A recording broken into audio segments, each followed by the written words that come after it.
Asia కప్లో కీలక పోరుకు రంగం సిద్ధమైంది. చిరకాల ప్రత్యర్థులు భారత్, పాకిస్తాన్ దుబాయ్ వేదికగా ముఖాముఖి తలపడబోతున్నారు. పహల్గామ్ ఉగ్రదాడి తర్వాత దాయాది దేశాలు తొలిసారి తలపడబోతున్న మ్యాచ్పై అభిమానుల్లో ఆసక్తి నెలకొంది. అన్ని విభాగాల్లో పాక్ కంటే ఆధిపత్యంలో కనిపిస్తున్నటువంటి సూర్యకుమార్ నేతృత్వంలోని టీమిండియా మంచి జోష్ మీద ఉంది. దూకుడైన బ్యాటింగ్కు పెట్టింది పేరైనటువంటి టీమిండియాకు పాకిస్తాన్ ధీటైన పోటీని ఇవ్వగలుగుతుందా అన్నది చూడాలి.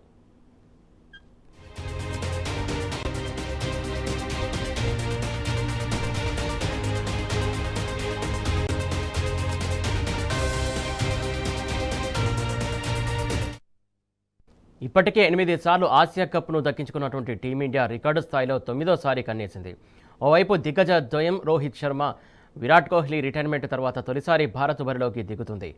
శుభ్మన్ గిల్, అభిషేక్ శర్మ రూపంలో టీమిండియా అదిరిపోయే ఓపెనింగ్ జోడీ దొరకగా తిలక్ వర్మ, శాంసన్, సూర్యకుమార్, హార్దిక్, శివం దుబే, బుమ్రా, కుల్దీప్ లాంటి క్రికెటర్లతో భారత్ పటిష్టంగా కనిపిస్తుంది.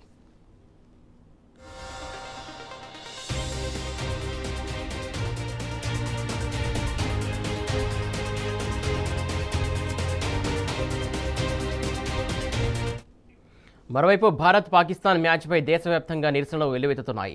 బాయ్కట్ ఇండియా, పాక్ మ్యాచ్ అంటూ నెట్టింట పోస్టులు పెడుతున్నారు యువత. పాకిస్తాన్ పహల్గామ్ అటాక్తో 26 మందిని చంపింది, మర్చిపోయారా అంటూ ప్రశ్నిస్తున్నారు. అలాంటి దేశంతో ఆటలేంటి అని ఆగ్రహం వ్యక్తం చేస్తున్నారు. అయితే ఐసీసీ మల్టీనేషనల్ ఈవెంట్ కావడంతో కేంద్ర ప్రభుత్వం అనుమతితో భారత్ ఆసియా కప్లో పాల్గొంటుంది.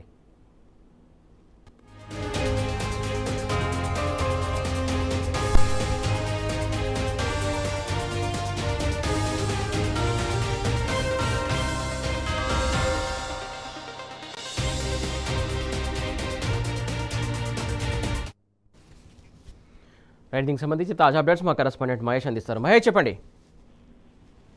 సురేష్, ఆసియా కప్ లో నేడు జరిగే ఇండియా పాకిస్తాన్ మ్యాచ్ పై ఉత్కంఠ నెలకొంది. దుబాయ్ వేదికగా రాత్రి 8 గంటలకు మ్యాచ్ ప్రారంభమవుతుంది. పహల్గామ్ ఉగ్రదాడి ఆపరేషన్ తర్వాత ఇండియా పాక్ మధ్య జరుగుతున్న మొదటి మ్యాచ్ కావడంతో ఎంతో చర్చనీయాంశంగా మారింది. ఇండియా క్రికెట్ అభిమానులు బాయ్కాట్ చేయాలని సోషల్ మీడియాలో పిలుపునిచ్చడంతో టెన్షన్ గా అబుదాబిలో ఇండియా పాకిస్తాన్ మ్యాచ్ జరగనుంది. ఇప్పటికే యుఏఈపై భారత్ మొదటి విజయం సాధించి, అదేవిధంగా పాకిస్తాన్ పై ఒమన్ పై పాకిస్తాన్ విజయం సాధించి ఇక టీమిండియా మంచి ఫామ్ లో ఉంది. T20 ఫార్మాట్ లో జరిగిన ఆసియా కప్ లో భారత్, పాకిస్తాన్ తలపడ్డ 2 మ్యాచ్లలో తలొక విజయం సాధించాయి. భారత్, పాకిస్తాన్ ఆడిన T20లు 13, అందులో 10 మ్యాచ్లు భారత్ గెలిస్తే పాకిస్తాన్ 3 విజయాలు సాధించింది. ఇక దుబాయ్ లో ఈరోజు జరిగే మ్యాచ్ సంబంధించి చూస్తే మొత్తం స్పిన్నర్లదే హవా కొనసాగుతుంది. ఫస్ట్ రోజులో ఇప్పుడు బంతి బాగా తిరుగుతుంది. ఆ మొత్తం స్పిన్ మ్యాచ్ ని నిర్దేశించే అవకాశం కనిపిస్తా ఉంది. ఐదుగురు బలమైన స్పిన్నర్లు మన దగ్గర ఉన్నారు. ఇటు కుల్దీప్ యాదవ్ కావచ్చు, ఇటు వరుణ్ చక్రవర్తి, అక్షర్ పటేల్ కావచ్చు, ఇతర బౌలర్లు మంచి సత్తా చాటుతున్నారు. ముఖ్యంగా కుల్దీప్ యాదవ్ మొన్న జరిగిన మ్యాచ్ లో 4 వికెట్లతో యుఏఈ సంబంధించిన పతనాన్ని సాధించిన పరిస్థితి కనిపిస్తోంది. ఇక వరుణ్ జట్లో కూడా మంచి ఫామ్ కనబరుస్తూ ఉన్నాడు. ఈ బ్యాటర్లు కూడా అద్భుతమైన ప్రదర్శన కొనసాగిస్తున్నారు. అక్షర్ కూడా మంచి ఫామ్ లో కొనసాగుతుంది. ఇక పాకిస్తాన్ చూస్తే అటు అబ్దార్ అహ్మద్ కావచ్చు, ఇటు సూఫియాన్, ముకిం రూపంలో ఇటు 2 స్పిన్నర్లు కొనసాగుతున్నారు. ఇక ఈ రోజు జరిగే మ్యాచ్ సంబంధించి చూస్తే అటు ఇండియా పాకిస్తాన్ మ్యాచ్ అంటే అభిమానులు ఎంతో గంటగా చూస్తారు. మహేష్, పహల్గామ్ ఘటనకు సంబంధించి అప్పుడే మర్చిపోయారంట కొంత నెటిజన్లు దుమ్మెసిపోతున్నారు. ప్రధానంగా ఏదైతే ఆ రోజు జరిగినటువంటి అటాక్ సంబంధించి కూడా అటాక్ సందర్భంలో ఏదైతే క్రికెట్ మ్యాచ్లు జరుగుతున్నాయో అప్పుడు మ్యాచ్లన్నీ రద్దు చేసి వీరిని ఏ రకంగా తీసుకురావడానికి తాపత్రయపడ్డామో అప్పుడు చూసాం. ఆ ఘటన అంతా ఇంకా మర్చిపోయారా? ఇప్పుడు ఎందుకు మ్యాచ్ ఒప్పుకున్నారా? అసలు ఒప్పుకోకూడదు అని చెప్పేసి పెద్ద ఎత్తున నెటిజన్లు ప్రశ్నిస్తున్నటువంటి దానికి సమాధానం ఏం చెప్తుంది ప్రభుత్వం?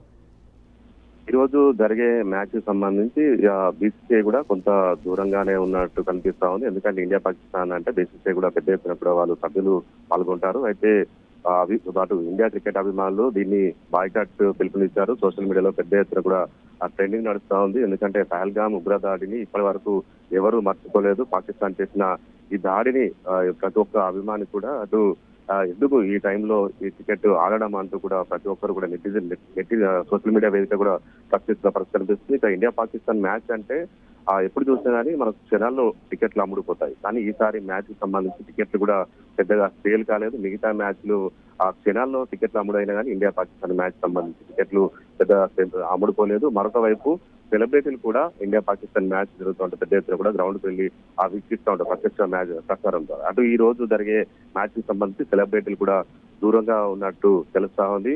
మొత్తంగా ఈ రోజు అంటే ఇండియా ఇంటర్నేషనల్ సంబంధించిన మ్యాచ్ కాబట్టి అక్కడ యాక్చువల్లీ అసలు ఇది ఇండియా వేదికగా యాకే కప్ జరగాల్సి ఉండగా పహల్గామ్ ఉగ్రదాడి నేపథ్యంలోనే ఇది దుబాయ్ కి వేదిక మార్చిన పరిస్థితి కనిపిస్తా ఉంది. ఇక ఈ రోజు జరుగుతున్న మ్యాచ్ కి సంబంధించి ప్రభుత్వం కూడా కొంత అటు రెండు దేశాలకు సంబంధించిన మ్యాచ్ కాబట్టి అవి చూస్తూ ఇంటర్నేషనల్ వ్యవహారాలు కాబట్టి దుబాయ్ వేదికగా జరుగుతున్న మ్యాచ్ కాబట్టి కొంత బీసీసీఐ నుంచి కూడా ఒకరిద్దరు పరిశీలించ వెళ్ళినట్టు తెలుస్తా ఉంది. మొత్తంగా నెట్టింట మాత్రం ఈ రోజు సోషల్ మీడియా వేదికగా ఇంకా నెట్ వేదిక కూడా బాయ్కాట్ అనే నినాదం అయితే ప్రధానంగా వినిపిస్తా ఉంది.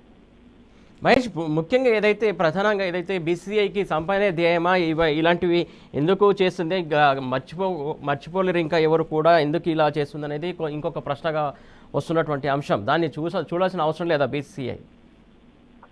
ప్రధానంగా ఈ రోజు చూస్తే బీసీసీఐ ఇది దుబాయ్ లో వేదిక మార్చడం ద్వారానే తమ సమాధానం చెప్పిందని చెప్పచ్చు. ఎందుకంటే ఇది T20గా పరిగణిస్తున్నారు, మరి ఒక ప్రాధాన్యత లేదు కాబట్టి ఇది అక్కడ నిర్వహిస్తున్నాము, ఓన్లీ ఆటగా మాత్రమే చూడాలి, ఇరు దేశాల మధ్య కోరుగా చూడొద్దు అంటూ కూడా కొంత ఇరు దేశాల బీసీసీఐ నుంచి కూడా కొంత విజ్ఞప్తులు కూడా వెళ్తున్నాయి. ఏదైనా కానీ ఇటు బీసీసీఐ నుంచి కూడా పెద్ద అంటే గతంలో మనం మ్యాచ్ జరిగిన చూస్తే ఇండియా నుంచి పాకిస్తాన్ మ్యాచ్ చూస్తే అటు బీసీసీఐ నుంచి కూడా పెద్ద ఎత్తున కూడా వారు మెంబర్స్ వెళ్ళడం కావచ్చు, అక్కడ అటెండ్ అయ్యి వారికి సంబంధించిన అవసరం కానీ ఇతర టీమ్ సంబంధించిన ఏర్పాట్లు కానీ చూస్తున్నారు. కానీ ఈసారి కూడా పెద్ద ఎత్తున ఎవరు బీసీసీఐ నుంచి కూడా దీన్ని కొంత దూరంగానే ఉన్నట్టు తెలుస్తా ఉంది. ఎందుకంటే పహల్గామ్ ఉగ్రదాడి నేపథ్యంలో ఇటు రెండు దేశాల మధ్య జరుగుతున్న ఇటు ఉద్రిక్తత కావచ్చు, ఇటు అభిమానులు సంబంధించిన సోషల్ మీడియాలో పూర్తిగా బాయ్కాట్